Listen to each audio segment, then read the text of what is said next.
அருமையான ஒரு வாலிபன் ஒருவன் காட்டின் பாதையிலே அப்படியே நடந்து கொண்டு போயிருந்தான். ரொம்ப கஷ்டத்தோடு வேதனையோடு போய் கொண்டிருந்திருப்பான். திடீரென்று திடீர்னு ஒரு சத்தம் அவனுக்கு கேட்டது. என்ன சத்தம்? எப்பா, நிறைய அங்கே கீழே கூழாங்கல் கிடக்கு, என்ன செய், எல்லாத்தையும் எடுத்து கொஞ்சம் உன் பேக்கெட்டுக்குள்ளே போட்டுக்கோ, உன்னால் எவ்வளவு போட முடியுமோ போட்டுக்கோ.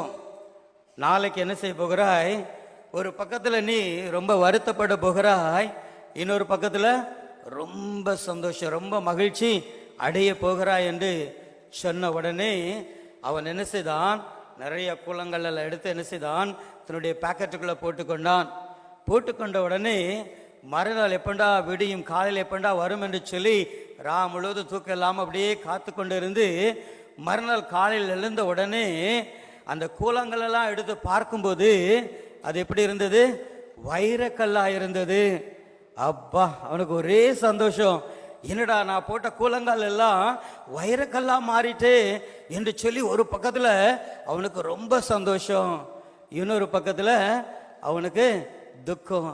ஐயோ, இன்னும் எடுத்திருக்கலாமே, இன்னும் நிறைய எடுத்து என் பேக்கெட்டுக்குள்ளே போட்டிருக்கலாமே என்று சொல்லி ரொம்ப அவனுக்கு கஷ்டம் மனசு. என் அன்பு தேவனுடைய பிள்ளைகளே, நம்முடைய வாழ்க்கையிலும் அப்படிதான். வேதம் சொல்லுகிறது, சங்கீதம் 119 சங்கீதம் 72 வசனம் சொல்லுகிறது, அநேகமாயிரமான பொன் வெள்ளியை பார்க்கிலும் நீர் விளம்பின வேதமே எனக்கு நலம். அநேகமாயிரமான பொன் வெள்ளியை பார்க்கிலும் என் தேவன் அருளிய வேதமே எனக்கு நலம், எனக்கு சந்தோஷம், எனக்கு மகிழ்ச்சி என்று சங்கீதக்காரன் சொல்லுகிறான். இன்னும் சங்கீதம் 119 சங்கீதம் 105 சொல்லுகிறது, கர்த்தருடைய வேதம் என் கால்களுக்கு தீபமும் என் பாதைகளுக்கு வெளிச்சமுமாக இருக்கிறது. இன்னும் வேத வசனம் சொல்லுகிறது, 119 சங்கீதம் 92 வசனம், உடைய வசனம் எனக்கு மனமகிழ்ச்சியா இராதிருந்தால் என் துக்கத்திலேயே அழிந்து போயிருப்பேன். அப்போ கர்த்தருடைய வார்த்தை என்ன செய்கிறது? நமக்கு மகிழ்ச்சியை கொடுக்கிறது. கர்த்தருடைய வார்த்தை நமக்கு தீபமாக இருக்கிறது. கர்த்தருடைய வார்த்தை அநேக பொன் வெள்ளியை பார்க்கிலும் அது விலையேறப்பட்டதாக இருக்கிறது.